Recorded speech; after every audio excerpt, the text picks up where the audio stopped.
Halo, selamat datang kembali di AREKG Channel. Mereka katanya ahli, tapi kok banyak salah. Apakah ini konspirasi nutrisi? Konspirasi nutrisi sering jadi bahan perdebatan karena memang ada banyak informasi yang bertentangan di dunia nutrisi. Jadi ketika kamu bilang, mereka katanya ahli, tapi kok banyak salah. Itu bisa berasal dari beberapa faktor. Dan tidak selalu berarti ada konspirasi, tapi kadang ada juga kepentingan tersembunyi.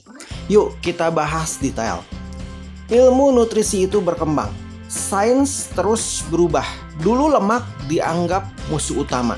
Sekarang justru gula yang disalahkan. Banyak studi lama yang sudah tidak relevan, tapi masih dijadikan dasar oleh sebagian ahli. Pendanaan riset bisa bias. Banyak riset nutrisi didanai industri makanan atau suplemen.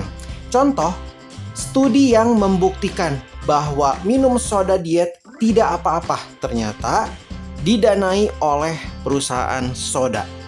Studi susu, daging, dan whey sering punya sponsor dari industri peternakan atau dairy. Ini membuat hasil penelitian terkesan ilmiah tapi punya agenda. Konflik antara ahli gizi versus praktisi lapangan.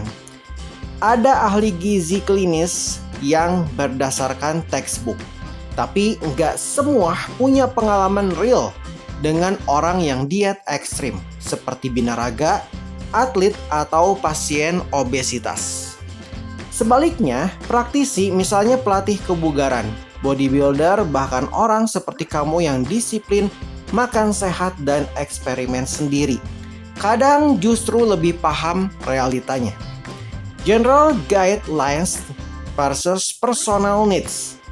Rekomendasi umum, misalnya 2000 kalori per hari, 0,8 gram protein per kilogram berat badan, nggak cocok buat semua orang.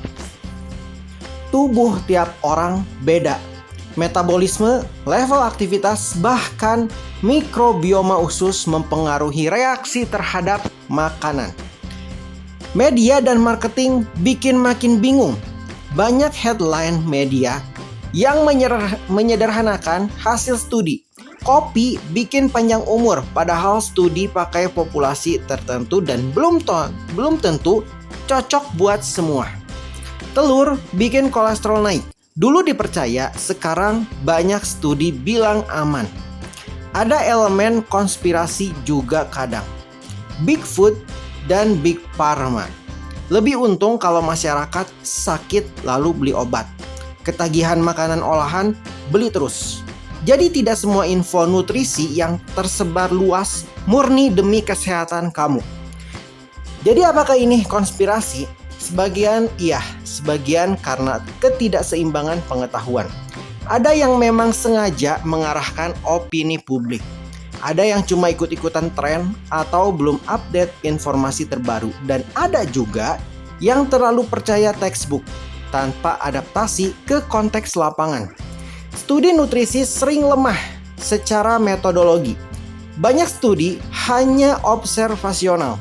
Contoh, orang yang makan daging lebih sering sakit, tapi bisa jadi karena mereka juga merokok, jarang olahraga, atau gaya hidupnya buruk. Sangat sedikit studi eksperimen jangka panjang yang bisa menyimpulkan sebab akibat secara pasti. Label ahli bisa misleading. Banyak ahli diundang ke TV atau YouTube karena mereka pandai bicara, bukan karena kredibilitas ilmiah. Ada juga yang punya gelar tapi sudah lama tidak update ilmu. Bahkan ada influencer dengan jutaan follower yang tidak punya dasar ilmiah tapi opininya lebih dipercaya publik. Nutrisi itu bisnis miliaran dolar. Suplemen, diet tren, keto, carnivore, vegan, alkalin, dan lain-lain. Hingga makanan sehat seperti granola bar, itu pasar besar. Maka banyak info nutrisi dibuat untuk jualan, bukan untuk menyembuhkan. Bahkan, diet yang gagal bisa jadi menguntungkan. Orang terus mencoba produk baru.